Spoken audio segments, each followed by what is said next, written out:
إن الحمد لله نحمده ونستعينه ونستغفره ونؤمن به ونتوكل عليه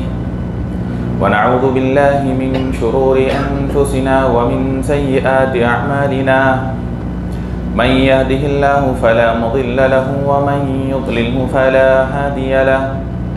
وأشهد أن لا إله إلا الله وحده لا شريك له وأشهد أن محمدًا عبده ورسوله يا أيها الناس اتقوا ربكم الذي خلقكم من نفس واحدة وخلق منها زوجها وبث منهما رجالا كثيرا ونساء واتقوا الله الذي تساءلون به والأرحام إن الله كان عليكم رقيبا يا أيها الذين آمنوا اتقوا الله وقولوا قولا سديدا يصلح لكم أعمالكم ويغفر لكم ذنوبكم ومن يطع الله ورسوله فقد فاز فوزا عظيما يا أيها الذين آمنوا اتقوا الله حق تقاته ولا تموتن إلا وأنتم مسلمون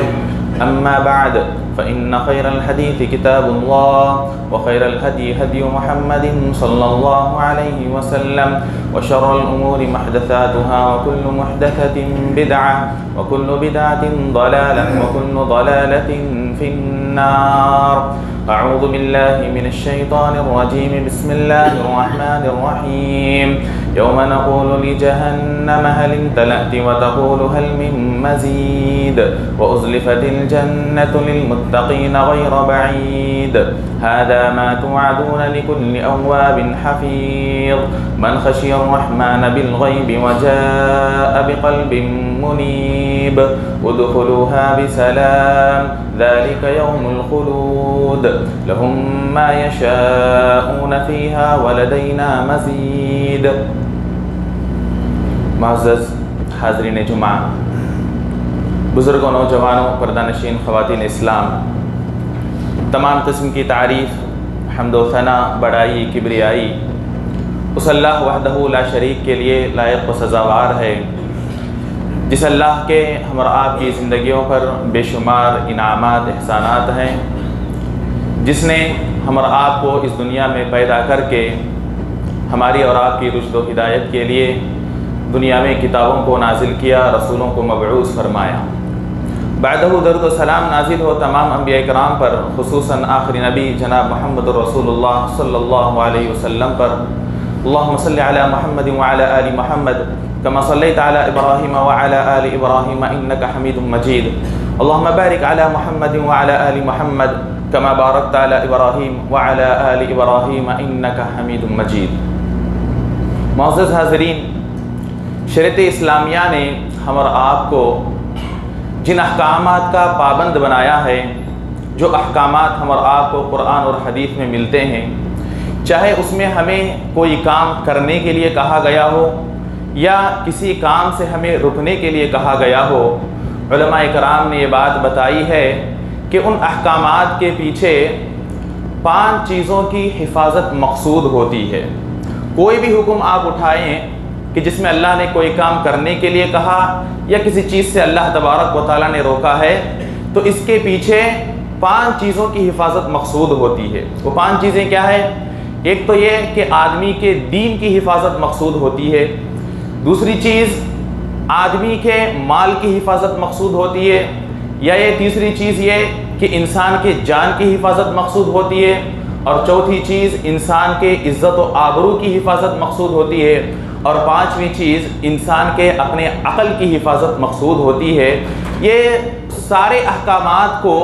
علماء کرام نے دیکھ کر یہ بات بتائی ہے کہ یہ 5 چیزوں کی حفاظت کوئی نہ کوئی، ہر حکم کے اندر کسی نہ کسی چیز کی حفاظت آپ کو نظر آئے گی۔ ابھی اللہ تبارک و تعالیٰ نے دین کی حفاظت کے لیے مثال کے طور پر اللہ نے توحید کا حکم دیا، شرک سے روکا، اس میں ہمارے اور آپ کے دین کی حفاظت مقصود ہے۔ اللہ تبارک و تعالیٰ نے ایک دوسرے کو قتل کرنے سے اور خود اپنے آپ کو قتل کرنے سے روکا، اس میں انسان کے جان کی حفاظت مقصود ہے۔ اللہ تبارک و تعالیٰ نے سود سے رشوت سے ہم اور آپ کو روکا، اس میں مال کی حفاظت مقصود ہے۔ اللہ تبارک و تعالیٰ نے نظروں کی حفاظت کرنے کا حکم دیا، زنا بدکاری سے ہم اور آپ کو روکا، اس میں انسان کے عزت و آبرو کی حفاظت مقصود ہے۔ اسی طرح اللہ تبارک و تعالیٰ نے ہم اور آپ کو منشیات، نشہ آور چیزیں جو ہوتی ہیں، شراب وغیرہ، ان چیزوں سے اللہ نے ہمیں منع کیا، اس کے پیچھے ہمارے اور آپ کی عقل کی حفاظت مقصود ہے۔ تو آپ دیکھیں کوئی بھی حکم آپ اٹھائیں، آپ کو ہر حکم کے پیچھے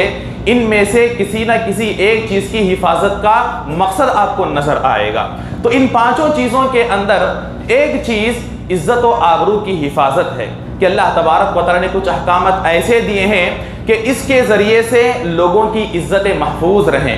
لوگوں کے عزت و آبرو پر آنچ نہ آئے۔ اس کے لیے اللہ تبارک و تعالیٰ نے سب سے پہلے تو ہم اور آپ کو اپنی نظروں کی حفاظت کا حکم دیا۔ اللہ نے کہا قل للمؤمنین یغضوا من ابصارہم، اللہ کے نبی صلی اللہ علیہ وسلم آپ مومنوں سے کہیے کہ وہ اپنے نظروں کی حفاظت کریں۔ اسی طرح اللہ تبارک و تعالیٰ نے آگے جا کر خواتین سے بھی، عورتوں سے بھی اللہ مخاطب ہو کر کہتا ہے وَقُلْ لِلْمُؤْمِنَاتِ يَغْضُضْنَ مِنْ أَبْصَارِهِنَّ، اور آپ مومن عورتوں سے بھی کہہ دیں کہ وہ اپنے نظروں کی حفاظت کریں۔ نظروں کی حفاظت کے لیے اللہ تبارک و تعالیٰ نے ہم اور آپ کے لیے پردے کا حکم نازل کیا۔ اللہ تبارک و تعالیٰ نے حجاب کا ہم اور آپ کو حکم دیا کہ اس حجاب کے ذریعے سے آدمی اپنے نظروں کی حفاظت کر سکتے ہیں، اور جب انسان نظروں کی حفاظت کرے گا تو پھر اس کے ذریعے سے آدمی یہ جو بہت بڑی بدکاری ہے، زناکاری ہے، اس بڑے گناہ سے آدمی اپنے آپ کو محفوظ رکھ سکتا ہے۔ جب اس گناہ سے آدمی اپنے آپ کو محفوظ رکھے گا تو پھر اس کے ذریعے سے معاشرے کے اندر بہت سارے لوگوں کی عزتیں، بہت سارے لوگوں کی آبرو محفوظ رہتی ہے۔ حاضرین، ہم اور آپ اس بات کو جانتے ہیں کہ شریعت اسلامیہ کے احکامات میں سے ایک حکم یہ کہ اللہ تبارک و تعالیٰ نے ہمیں حجاب کا حکم دیا، خاص کر ہماری خواتین کو اللہ نے حجاب کا حکم دیا، پردے کا حکم دیا، اور عموماً تمام کو، چاہے وہ مرد ہوں کہ عورت ہوں، اگر وہ بلوغت کو پہنچ جائیں تو پھر اللہ تبارک و تعالیٰ نے انہیں اپنے نظروں کی حفاظت کا حکم دیا۔ ہم اور آپ اپنے معاشرے میں دیکھتے ہیں، یہ بات مسلم ہے، کوئی اس بات کا انکار نہیں کرتا کہ ہمیں پردے کا حکم نہیں دیا گیا، ہمیں حجاب کرنے کی ضرورت نہیں ہے، لیکن اگر ہم اور آپ اپنے معاشرے میں ایک مرتبہ غور کریں گے، نظر ڈالیں گے، تو ہمارا اور آپ کا جو پردہ ہے، جو حجاب کرنے کا طریقہ ہے، یہ شرعی پردے کے ہم اور آپ کو مخالف نظر آتا ہے۔ ایک تو شرعی پردہ ہے اور ایک رسمی پردہ ہے۔ شرعی پردہ کیا ہے، رسمی پردہ کیا ہے، آئیے آج انشاءاللہ تبارک و تعالی ہم اور آپ اس خطبے کے ذریعے سے معلوم کرنے کی کوشش کرتے ہیں۔ معزز حاضرین، یہ جو شرعی پردہ اور رسمی پردہ جو دو مختلف چیزیں ہو گئی ہے، اس کی بنیادی وجہ بہت ساری چیزوں کی غلط فہمی، بہت ساری چیزوں کو جیسے سمجھنا چاہیے ویسے نہ سمجھنا، جس کی وجہ سے ہم اور آپ نے شرعی پردے کو چھوڑ کر جو رسمی پردہ ہے، جو ہمارے معاشرے میں عام ہو گیا ہے، اس پردے کا اہتمام کرتے ہیں اور شرعی پردے کو ہم اور آپ نے پیچھے چھوڑ دیا۔ آئیے دیکھتے ہیں کہ وہ کیا غلط فہمیاں ہیں، کس وجہ سے ہمارے اور آپ کے معاشرے میں ہمیں صرف رسمی پردہ نظر آتا ہے۔ عام طور پر اللہ ماشاءاللہ کچھ ایسے ہیں کہ وہ شرعی پردہ کرتی ہیں اور کرنے کا اہتمام ان کے گھر والے کراتے ہیں، لیکن عام طور پر جو ہمیں نظر آتا ہے وہ صرف رسمی پردہ ہی نظر آتا ہے۔ اس کے پیچھے کی وجوہات آئیے ہم اور آپ معلوم کرنے کی کوشش کرتے ہیں۔ سب سے پہلی چیز، ہم اور آپ جب پردہ کہتے ہیں تو یہ عربی لفظ حجاب کا ترجمہ ہم اور آپ اردو میں پردے کے نام سے کرتے ہیں۔ حجاب کا اللہ تبارک و تعالیٰ نے حکم دیا، حجاب کا سب سے پہلے غلط معنی ہم اور آپ نے سمجھا۔ آج آپ دیکھیں کہ جب پردے پر لوگوں نے اعتراضات کیے، پردے کے بارے میں غیر مسلموں کی طرف سے مختلف قسم کی باتیں آتی ہیں، تو ہم اور آپ نے اس پردے کے اندر مختلف الفاظ کا استعمال ایک خاص معنی کے لیے کر لیا ہے۔ آپ دیکھیں حجاب کس چیز کو کہا جاتا ہے؟ حجاب کا مطلب ہے کہ آپ اپنے جسم کو ڈھانکیں۔ حجاب کا اصل معنی ہوتا ہے ڈھانکنا۔ جب اللہ نے عورتوں کو، خواتین کو حجاب کا حکم دیا تو اس کا مطلب یہ ہے کہ عورت اپنے پورے جسم کو ڈھانکے، اپنے زیب و زینت کا اظہار دوسروں کے سامنے کرنے نہ دے۔ لیکن آج حجاب کا ایک خاص معنی ہو گیا، وہ کیا ہے؟ عورتیں جو اسکارف پہنتی ہیں جس کے ذریعے سے سر ڈھانکا جاتا ہے، اس کے ذریعے سے گردن ڈھکتی ہے اور زیادہ زیادہ ان کے کاندھے ڈھکتے ہیں، جو اسکارف جسے کہا جاتا ہے اس کو آج لوگوں نے حجاب کا نام دیا ہے۔ اور اگر کوئی عورت یہ اسکارف پہن کر گھر سے باہر نکلتی ہے تو کہا جاتا ہے چاہے اس کا چہرہ کھلا ہی کیوں نہ ہو، چاہے وہ اپنے جسم پر کوئی خاص کپڑا نہ پہنی ہو جس کے ذریعے سے وہ اپنے زیب و زینت کو چھپا سکے، پھر بھی لوگ کہتے ہیں کہ باحجاب لڑکی ہے، حجاب میں اپنے گھر سے باہر نکلنے والی لڑکی۔ مسئلہ کیا ہے؟ کیوں یہ بات آ رہی ہے؟ اس لیے کہ ہم نے حجاب کا معنی ہی غلط سمجھ لیا۔ ہم اور آپ حجاب کے اس معنی کو غلط سمجھنے کی وجہ سے اگر کوئی بھی عورت اسکارف پہن کر گھر سے نکلتی ہے تو کہتے ہیں کہ حجاب بھی نکل رہی ہے، یہاں تک کہ ہمارا اور آپ کا المیہ یہاں تک ہے آج ہمارے مسلم خواتین اس طرح سے ان چیزوں کے اندر، ان غلط معنوں کے اندر پھنس گئی ہیں کہ حجاب پہن کر لوگوں کے سامنے جا کر کھیلتی بھی ہیں۔ جو عورت کھلاڑیاں ہوتی ہے، مسلم جو ممالک ہیں وہاں کی عورتیں اگر کوئی کھیل کھیلتی ہیں تو جب پردے کے خلاف احتجاجات ہوئے تو انہوں نے کیا کیا کہ اوپر اسکارف پہن لیا اور کہنے لگی کہ ہم حجاب پہن کر حجاب کے اندر کھیلنے جا رہے ہیں، حالانکہ ان کے لباس ویسے ہی ہیں جیسے کہ عام کھلاڑیوں کے ہوتے ہیں۔ اس کی وضاحت کی ضرورت نہیں، نیچے ان کا جو ہے کوئی حجاب کا معاملہ نہیں ہے، لیکن سر پر انہوں نے ایک دوپٹہ ڈال لیا، سر کو اپنے ایک کپڑے سے باندھ لیا، اسکارف پہن لیا اور سمجھتے ہیں کہ وہ حجاب میں ہے۔ اور لوگ بھی بہت زیادہ ان چیزوں کو لوگوں کے سامنے پیش کرتے ہیں، دکھاتے ہیں کہ دیکھیے کہ فلاں ملک کی عورتیں، فلاں ملک کی کھلاڑیاں حجاب میں آ کر لوگوں کے سامنے کھیل رہی ہیں۔ یہ کون سا حجاب ہے جس میں صرف سر تو ڈھک رہا ہے لیکن پورا جسم لوگوں کے سامنے نظر آ رہا ہے؟ یہ حجاب نہیں ہے۔ صرف اسکارف پہن لینا، اپنے سر کو اور گردن کو ڈھانک لینا، یہ حجاب نہیں ہے۔ حجاب کا معنی سب سے پہلے ہم اور آپ کو سمجھنے کی ضرورت ہے۔ حجاب کا مطلب ہے کہ سر سے لے کر پیر تک پورے کے پورے اعضاء کو ایک عورت ڈھانکے، یہ اصل حجاب کا معنی ہے۔ یہ غلط فہمی ہمارے اور آپ کے اندر آئی جس کی وجہ سے ہم اور آپ نے حجاب کا معنی غلط سمجھا اور شرعی حجاب کو چھوڑ کر رسمی حجاب کے پیچھے ہم اور آپ پڑ گئے۔ ہم اور آپ اگر آپ دیکھیں، معاشرے میں دیکھیں، ایک تو حجاب اسے کہا جاتا ہے جسے اسکارف ہم اور آپ کہتے ہیں، اور ایک چیز ہے برقع۔ برقع جو کالا کپڑا ہم اور آپ پہنتے ہیں اس کو برقعے کا نام دیا گیا، اور پھر جو کپڑا ہم اور آپ، ہماری خواتین خاص کر اپنے چہرے کو ڈھانپنے کے لیے فیس پیس جسے کہا جاتا ہے، یہ الگ چیز ہے۔ اگر آپ دیکھیں گے تو یہ تمام کی تمام چیزیں حجاب کے اندر داخل ہیں، لیکن ہم نے ہر چیز کو الگ الگ کر لیا۔ برقع ایک چیز کا نام دے دیا، حجاب ایک چیز کا نام دے دیا، فیس پیس ایک چیز کا نام دے دیا۔ اگر حجاب کو شرعی نقطۂ نظر سے آپ دیکھیں گے تو یہ تینوں کی تینوں چیزیں حجاب کے اندر داخل ہیں، نہ کہ تینوں کی تینوں چیزیں الگ ہیں۔ سب سے پہلے اس چیز کو ہم اور آپ کو جاننے کی ضرورت ہے۔ اگر ہم اور آپ کے ذہن میں یہ بات آ گئی، ہم اور آپ نے اس بات کو سمجھ لیا کہ حجاب صرف اسکارف کا نام نہیں ہے بلکہ پورے یہ جو برقع ہوتا ہے، فیس پیس ہوتا ہے، ان تمام چیزوں کا نام ہے، تو پھر آئیے آگے بڑھتے ہیں، دیکھتے ہیں کہ برقعے کے سلسلے میں بھی ہم اور آپ کے پاس بہت ساری غلط فہمیاں ہیں۔ برقع یہ حجاب کرنے کا ایک ذریعہ ہے، نہ کہ یہ خود حجاب ہے۔ برقع حجاب کرنے کا ذریعہ ہے، اس فرق کو آپ پہچانیے، اس فرق کو ہر آدمی اپنے ذہن میں رکھیں، اور جو خواتین سن رہی ہیں وہ بھی اس بات پر عمل کرنے کی کوشش کریں، اور جو مرد حضرات یہاں پر بیٹھے ہوئے ہیں وہ اپنی بہن اور بیٹیاں اور اپنی مائیں اور اپنی بیویوں کو ان چیزوں کا اہتمام کرانے کی کوشش کیجئے۔ برقع جو ہے حجاب کرنے کا ایک ذریعہ ہے، لوگوں نے برقعے کو حجاب ہی سمجھ لیا، اس کی وجہ سے برقع جیسے چاہے ویسا برقع پہن رہے ہیں۔ کبھی ایسا ہوتا ہے کہ برقعے کے اوپر بہت ساری ڈیزائن ہوتی ہے، برقعے کے اوپر زیب و زینت موجود ہوتی ہے، برقع چمکیلا ہوتا ہے، اور کئی موقعوں پر ایسا بھی ہوتا ہے کہ برقع اتنا سخت ہوتا ہے، اتنا ٹائٹ ہوتا ہے، ایسے لگتا ہے کہ اس برقعے کو ایک اور برقعے کی ضرورت ہے، اس برقعے کے اندر بھی عورت کو حجاب کی ضرورت محسوس ہوتی ہے۔ تو برقع یہ حجاب نہیں ہے بلکہ حجاب کرنے کا ذریعہ ہے۔ اگر برقع پہن رہی ہیں تو ایسا برقع پہنے کہ جس کے ذریعے سے شریعت کا جو مقصد ہے وہ پورا ہو جائے،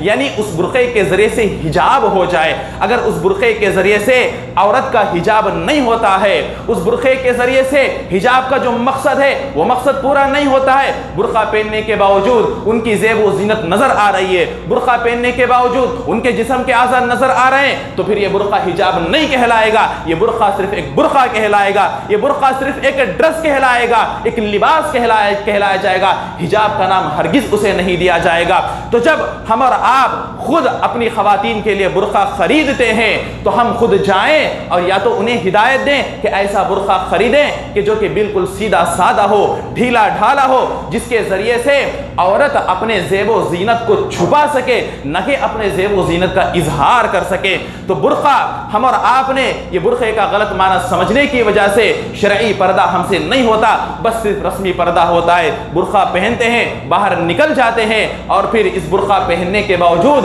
بہت سارے لوگ ان عورتوں کے فتنے کے شکار ہو جاتے ہیں، کیونکہ اس کے ذریعے سے ان کی خوبصورتی واضح ہوتی ہے، ان کی خوبصورتی چھپتی نہیں ہے، ان کی زیب و زینت چھپتی نہیں ہے۔ اسی طرح ایک اور چیز جو ہم اور آپ کو اس سلسلے میں یاد رکھنے کی ضرورت ہے، شریعت اسلامیہ جس کا ہم اور آپ کو حکم دیتی ہے وہ یہ کہ عورت اپنے چہرے کا بھی پردہ کرے۔ آپ اگر کچھ سال پیچھے جا کر دیکھیں گے تو عورتیں، خواتین ہماری اپنے چہروں کا پردہ کیا کرتی تھی، چاہے وہ کسی بھی مسلک سے تعلق رکھنے والی کیوں نہ ہو، کسی بھی جماعت سے تعلق رکھنے والی کیوں نہ ہو۔ لیکن جیسے جیسے دور آگے بڑھتا جا رہا ہے، ترقی کے نام پر ہماری اور آپ کی خواتین کے چہروں سے یہ جو فیس پیس کہا جاتا ہے، یہ چیز ہمارے اور آپ کے خواتین کے چہرے سے اترتی نظر آ رہی ہے۔ اسکارف پہن رہی ہیں، برقع پہن رہی ہیں، اور چہرے کو خوب مزین کر کے، خوب تیار ہو کر، پوری طرح مزین ہو کے ایک عورت باہر نکلتی ہے۔ ایسے حجاب کا کیا فائدہ جو حجاب کے ایک مرد حضرات کو، ایک مرد کو اپنی طرف مائل کرے، اپنی طرف کھینچے۔ حجاب کا اصل مقصد تو یہ ہے کہ لوگ ان کے فتنے سے محفوظ رہیں، لوگ ان کے فتنے کا شکار نہ ہو، ان کی طرف نظریں اٹھا کر نہ دیکھیں۔ لیکن ایسا حجاب کر رہی ہیں کہ جس حجاب کے ذریعے سے ان کی خوبصورتی واضح ہو رہی ہے، ان کی خوبصورتی نظر آ رہی ہے، تو پھر ایسے حجاب کا کیا فائدہ؟ یہ بات ہم اور آپ کو ذہن میں رکھنا چاہیے، ذہن نشین کر لینا چاہیے کہ چہرے کا پردہ بھی واجب ہے، چہرے کا پردہ بھی کرنا چاہیے۔ گرچہ کے بعض علماء نے اس سلسلے میں بات کہی ہے کہ چہرے کا پردہ واجب نہیں ہے، لیکن شریعت کے دلائل اگر ہم اور آپ دیکھیں گے، وقت ہمارے پاس نہیں ہے کہ پوری تفصیلی بات آپ کے سامنے کہی جائے۔ شریعت کے دلائل کو آپ اگر ایک مرتبہ اٹھا کر دیکھیں گے تو آپ کو یہ بات سمجھ میں آئے گی کہ چہرے کا پردہ کرنا بھی واجب ہے۔ اور یہ بات آپ یاد رکھیں کہ جب چہرہ کھول کر باہر جاتی ہے، اگر بعض علماء نے کہہ دیا کہ چلو چہرے کا پردہ واجب نہیں ہے، اگر ان کی قول پر عمل کرتے ہوئے، ان کے فتوے پر عمل کرتے ہوئے کوئی عورت، اگر کوئی لڑکی اپنے چہرے کو کھول کر بھی باہر جا رہی ہے، تو شریعت اسلامیہ کے اس حکم کو بھی یاد رکھنا چاہیے کہ عورتیں جب گھر سے باہر نکلتی ہیں تو زیب و زینت اختیار نہ کرتے ہوئے نکلے۔ اللہ کے نبی صلی اللہ علیہ وسلم نے جب عورتوں کو مسجد جانے کا حکم دیا، مسجد جانے کی اجازت دی، تو اللہ کے نبی نے کہا فَلْيَخْرُجْنَ تَفِيلَاتٍ، جب وہ گھر سے باہر نکلتی ہے تو سب سے پہلے تو شوہر کی اجازت لے لے، یا گھر میں اگر بھائی ہے، باپ ہے، جو بھی گھر کا ذمہ دار ہے، اس کی اجازت لے۔ پھر اللہ کے نبی نے کہا بغیر زیب و زینت کے اختیار کیے ہوئے نکلے۔ آپ دیکھیں، آج دیکھیں کہ برقعے میں ہوتی بھی ہیں تو ایسا پرفیوم استعمال کرتی ہے، ایسی چیزیں استعمال کرتی ہے کہ ایک عورت وہاں سے گزرتی ہے تو کئی دیر تک اس کا استعمال کیا ہوا خوشبو، اس کا اثر وہاں پر ہم اور آپ کو نظر آتا ہے۔ اگر ایسی چیزیں استعمال کر کے باہر نکلیں گی تو پورا حجاب میں نکلنے کے باوجود ایسی عورتوں کو باہر نکلنا حرام ہے۔ ایسی عورتیں ایسا حجاب پہن کر گھر سے باہر ہرگز نہیں نکل سکتی۔ اگر عورت باہر نکل رہی ہے، گھر کے ذمہ دار کو چاہیے کہ دیکھیں کہ کس حالت میں نکل رہی ہے۔ اگر چہرے کا پردہ کر بھی رہی ہے تو پھر بھی وہ بغیر عطر کے استعمال کیے ہوئے، بغیر خوشبو کے استعمال کیے ہوئے وہ اپنے گھر سے باہر نکلے۔ جب مسجد جا رہی ہے تو اللہ کے نبی نے اس بات کا حکم دیا، حالانکہ وہاں پر تو فتنے کا کوئی اندیشہ نہیں، وہ گھر سے جائیں گی، مسجد جائیں گی، اللہ کی عبادت کریں گی، واپس آئیں گی، پھر بھی اللہ کے نبی نے کہا بغیر زیب و زینت کے ہوئے گھر سے باہر نکلے۔ تو پھر آج جو ہماری خواتین بازار جا رہی ہے، گھر سے باہر نکل رہی ہے، رشتہ داروں سے ملنے کے لیے جا رہی ہے، ایسے موقع پر ہم اور آپ دیکھتے ہیں ایک عام سی عادت ہو گئی ہے کہ خواتین گھر سے باہر نکلتے ہوئے خوب زیب و زینت کر کے باہر نکلتی ہے، خوشبو کا استعمال کر کے باہر نکلتی ہے، ایسے پرفیوم کا استعمال کرتی ہے جو کہ بہت ہی زیادہ سخت ہوتے ہیں، یعنی اس کا اثر بہت دیر تک جہاں سے وہ گزرتے ہیں وہاں پر قائم رہتا ہے۔ ایسے چیزیں شریعت اسلامیہ کے اندر ممنوع ہے۔ شریعت نے تو ہمیں حکم دیا، ہماری خواتین کو حکم دیا کہ وہ اپنے گھروں کے اندر رہ کر زیب و زینت اختیار کریں، اپنے شوہروں کے لیے زیب و زینت اختیار کریں۔ آج معاملہ بالکل برعکس ہمارا آپ کو نظر آتا ہے۔ کون ہے جو یہ کہہ سکتا ہے کہ ہماری گھر کی خواتین صرف اور صرف جب گھر میں شوہر ہوتا ہے، جب گھر کے افراد ہوتے ہیں، محرم رشتہ دار ہوتے ہیں، اسی وقت زیب و زینت کرتی ہے، اسی وقت عطر کا استعمال کرتی ہے، اسی وقت خوشبو کا استعمال کرتی ہیں، باہر جاتی ہیں تو بغیر زیب و زینت کے نکلتی ہے۔ قال ایسے بہت کم افراد ہوں گے جو کہہ سکیں کہ ہماری گھر کی خواتین ان چیزوں کی پابندی کرتی ہے۔ معزز حاضرین، گھر سے باہر نکلتے ہوئے ان چیزوں کا اہتمام ہم اور آپ کو کرنا چاہیے۔ آج معاملہ جیسا کہ ہم نے کہا بالکل برعکس ہو گیا ہے۔ گھر میں رہتی ہیں تو بغیر زیب و زینت کیے ہوئے رہتی ہیں، گھر میں رہتی ہیں تو وہی معمولی سے کپڑے استعمال کرنے والے کپڑے پہنتی ہیں، کام کاج کے وقت پہن رہی الگ بات ہے۔ پتہ ہوتا ہے کہ شوہر اس وقت گھر آنے والا ہے تو عورت کو، ایک خاتون کو، ایک بیوی کو اپنے شوہر کے لیے شوہر کے گھر آنے سے پہلے زیب و زینت اختیار کرنا ہے، لیکن جب گھر سے باہر نکلتی ہیں تو زیب و زینت اختیار کرتی ہیں۔ شریعت نے جو حکم دیا کہ گھر میں زیب و زینت اختیار کرو، باہر نکلو تو بغیر زیب و زینت کے نکلو، معاملہ الٹا ہے کہ گھر میں بغیر زیب و زینت کے رہتے ہیں، باہر نکلتے ہیں تو زیب و زینت اختیار کر کے نکلتے ہیں۔ بہرحال حاضرین، پردے کے سلسلے میں ہم اور آپ کو، ہماری خواتین کو خاص کر اس چیز کا بھی اہتمام کرنا چاہیے۔ یہ چیز بھی ہمارے اور آپ کے معاشرے میں پائی جاتی ہے، جس کی وجہ سے ہمارا پردہ شرعی پردہ نہ رہا بلکہ صرف اور صرف رسمی پردہ ہو کر رہ گیا۔ حاضرین، ایک اور چیز جو ہم اور آپ کو پردے کے سلسلے میں یاد رکھنی ہے وہ یہ کہ پردہ کس سے کرنا چاہیے۔ پردہ کرنے کے تعلق سے ہماری خواتین گھر سے باہر نکلتی ہیں تو باحجاب نکلتی ہیں۔ چلو یہ تمام چیزیں ہم اور آپ نے دیکھ لیا، سمجھ لیا کہ پورا ایسا برقع پہن رہی ہے، پورے سر سے لے کر پیر تک اپنے جسم کو ڈھانپ رہی ہے، ڈھیلا ڈھالا برقع پہنی ہوئی ہے، اسی طرح بغیر اس کے اوپر کوئی ڈیزائن نہیں، ایسا برقع پہنی ہوئی ہے، اس پورے حجاب کے ساتھ گھر سے باہر نکلتی ہے۔ لیکن حجاب کے معاملے میں جن سے حجاب کرنا چاہیے، جن سے پردہ کرنا چاہیے، اس معاملے میں ہمارے اور آپ کے معاشرے میں بہت ساری غلطیاں پائی جاتی ہے۔ حجاب کا معاملہ ہم یہ سمجھتے ہیں کہ گھر سے باہر نکلو تو برقعے کے اندر نکلو، گھر کے اندر آؤ تو پھر برقعے کی ضرورت نہیں ہے۔ یہ بات عام سی بات ہے، ہم اور آپ جانتے ہیں، لیکن ہم اور آپ کو یہ بات بھی ذہن میں رکھنا چاہیے کہ گھر کے اندر بھی اگر ہمارے گھر میں کوئی رشتہ دار آتے ہیں، غیر محرم رشتہ دار اگر آتے ہیں تو ان غیر محرم رشتہ داروں سے بھی پردہ کرنا چاہیے۔ صرف وہ محرم رشتہ دار جن کا ذکر اللہ تبارک و تعالی نے قرآن میں کیا ہے،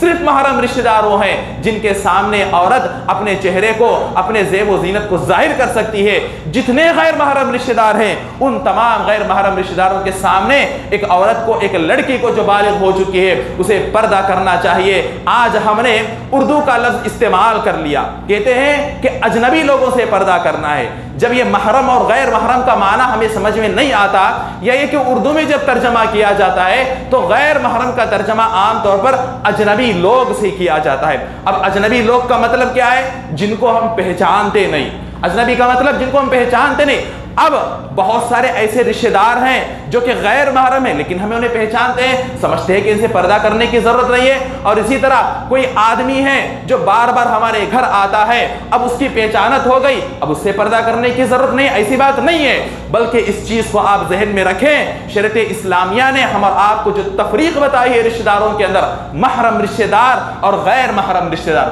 محرم رشتہ دار کا مطلب کیا ہے؟ وہ رشتہ دار جن سے شادی کرنا حرام ہے، جن سے شادی کرنا حرام ہے۔ ان رشتہ داروں کے علاوہ جتنے رشتہ دار ہیں، چاہے آپ انہیں کوئی بھی نام دے دیں، ان تمام لوگوں سے شادی کرنا چونکہ جائز اور حلال ہے تو ان تمام سے پردہ کرنا بھی واجب ہے۔ ان تمام سے حجاب میں رہتے ہوئے ان کے سامنے آنا چاہیے، یا اگر ان کے سامنے آنے کی ضرورت آتی ہے تو حجاب پہن کر ان کے سامنے آئے، بغیر حجاب کے، بغیر پردے کے ان کے سامنے آنا حرام ہے۔ محرم رشتہ دار کون ہے؟ اگر آپ لڑکی کی جانب سے دیکھیں یا لڑکے کی جانب سے دیکھیں، اللہ تبارک و تعالیٰ نے قرآن مجید کے اندر سورہ نساء کے اندر اللہ تبارک و تعالیٰ نے ان کی لسٹ بیان فرمائی۔ اللہ نے کہا حرمت علیکم امہاتکم، ایک مرد کے اعتبار سے اللہ تبارک و تعالیٰ نے ان کا محرم رشتہ دار کون ہے اللہ نے بتا دیا، یعنی کن کن سے نکاح کرنا حرام ہے، کن کن سے شادی کرنا حرام ہے۔ سب سے پہلے تو مائیں آتی ہے۔ ماں محرم رشتہ دار کے اندر لڑکے کی جانب سے اگر دیکھا جائے تو ماں ہے، اور ماں کے اوپر جتنے آتے ہیں وہ تمام محرم رشتہ دار میں آتے ہیں۔ ماں، بیٹی، بہن، بہن کے اندر سگی بہن آتی ہے، بہن کا نام دے کر ہم اور آپ جو بھی خالہ زاد بہن ہے ان سے بھی ہم اور آپ پردہ نہیں کرتے، ماموزاد بہنیں ان سے پردہ نہیں کرتے۔ عام طور پر جسے کزن کہا جاتا ہے، کزن سے پردہ کرنے کا معاملہ ہم اور آپ کے معاشرے میں پایا ہی نہیں جاتا ہے۔ کہا جاتا ہے کہ بچپن سے ساتھ میں کھیلتے ہیں، بچپن سے ایک ساتھ پلے بڑے ہیں، ایک گھر میں پلے بڑے ہیں، اب جب یہ بڑے ہو گئے تو ان سے پردے کی بات کہاں سے آ گئی؟ بچپن میں تو ایک دوسرے کو دیکھ رہے تھے، بچپن میں تو ایک دوسرے سے بات کر رہے تھے، ایک ساتھ ایک گھر میں پلے بڑے ہیں، اب ان کی ایک دوسرے کو پردہ کرنے کی ضرورت کیا ہے؟ بچپن کی بات الگ ہے، بلوغت کی بات الگ ہے۔ جیسے جیسے عمر بڑھتی جاتی ہے شریعت کے احکامات بدلتے جاتے ہیں۔ اللہ نے کہا کہ 7 سال کے ہو جائے تو اپنے بچوں کو نماز کا حکم دو، پھر کہا اللہ کے نبی نے کہا کہ 7 سال کے ہو جائے تو نماز کا حکم دو، 10 سال کے ہو جائے تو نماز نہ پڑھنے پر مارو۔ اب یہاں یہ نہیں کہا جا سکتا کہ بچپن میں تو نماز نہیں پڑھ رہا تھا، اب کیوں نماز پڑھنے کا حکم دیا جا رہا ہے، کیوں یہاں پر مارنے کا حکم دیا جا رہا ہے؟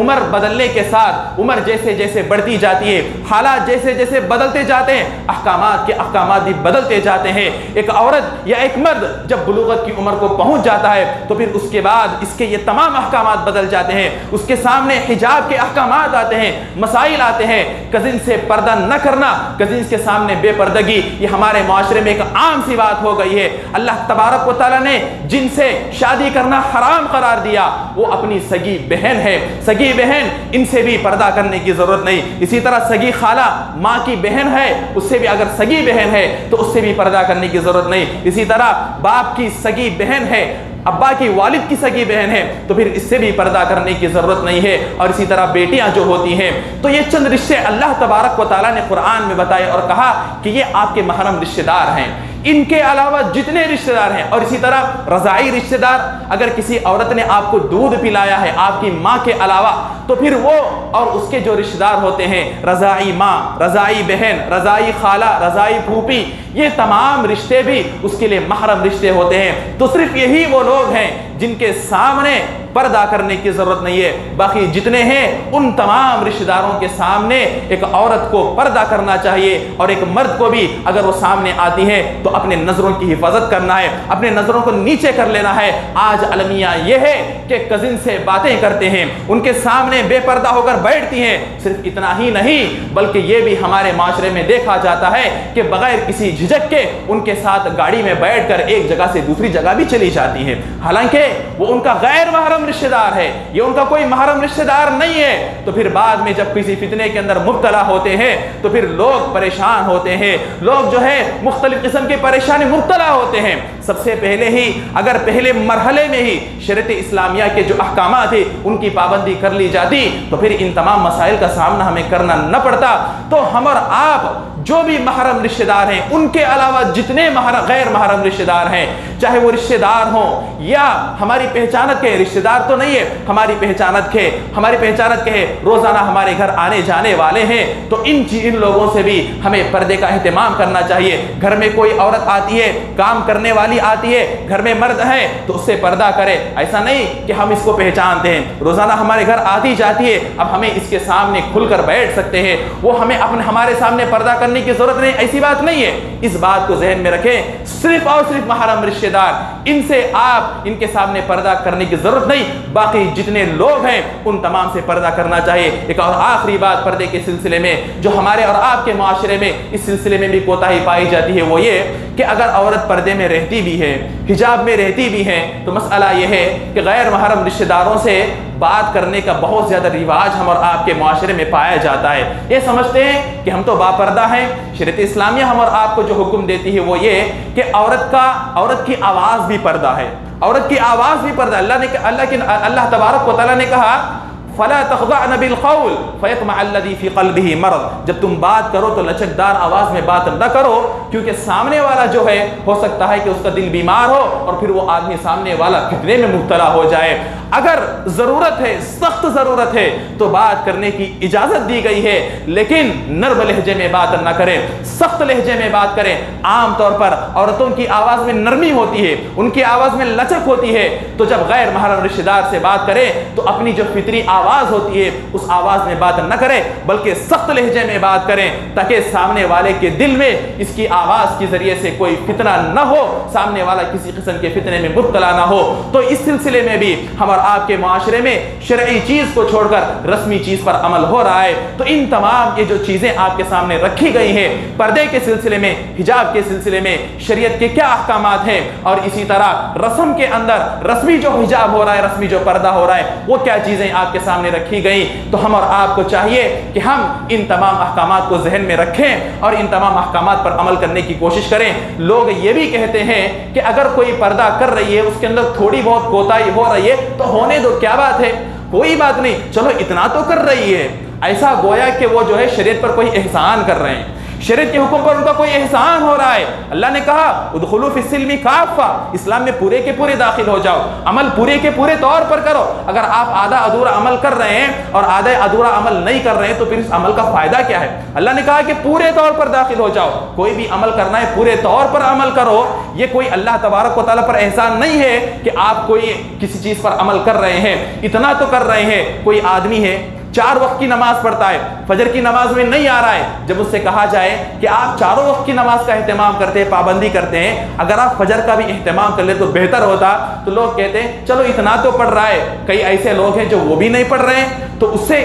کیا ہم نے یہ 4 نمازیں پڑھ کر یا جو ہم عمل کر رہے ہیں شریعت کے احکامات پر آدھا ادھورا، اس سے کیا ہم نے اللہ پر احسان کر لیا؟ کیا ہم نے اسلام پر احسان کر لیا؟ اللہ تبارک و تعالیٰ حدیث قدسی میں بیان فرماتے ہیں کہ اگر شروع سے لے کر آخر تک لو ان انسکم وجنکم واولکم واخرکم، اگر تمام کے تمام انسان، تمام کے تمام جن، شروع سے لے کر آخر تک جتنے لوگ آنے والے ہیں، تمام کے تمام لوگ علی اتقى رجل منکم، تم میں سے جو سب سے زیادہ متقی بندہ ہے اس کے مانند بھی ہو جائے، تو اللہ کہتے ہیں کہ میری بادشاہت میں ذرہ برابر یہ اضافہ نہیں کر پائیں گے۔ اسی طرح یہ بھی اللہ نے کہا کہ اگر شروع سے لے کر آخر تک تمام کے تمام لوگ علی افجر قلب رجل منکم، تم میں سے جو سب سے بدترین آدمی ہے اس کی مانند بھی ہو جائے، تب بھی اللہ تبارک و تعالیٰ کی بادشاہت میں کسی قسم کی کمی آنے والی نہیں ہے۔ اس چیز کو آپ ذہن میں رکھیں، کوئی بھی چیز پر آپ عمل کرتے ہیں تو پورے طور پر عمل کرنے کی کوشش کریں۔ لوگ عام طور پر ان کے ذہن میں یہ چیز آتی ہے کہ فلاں تو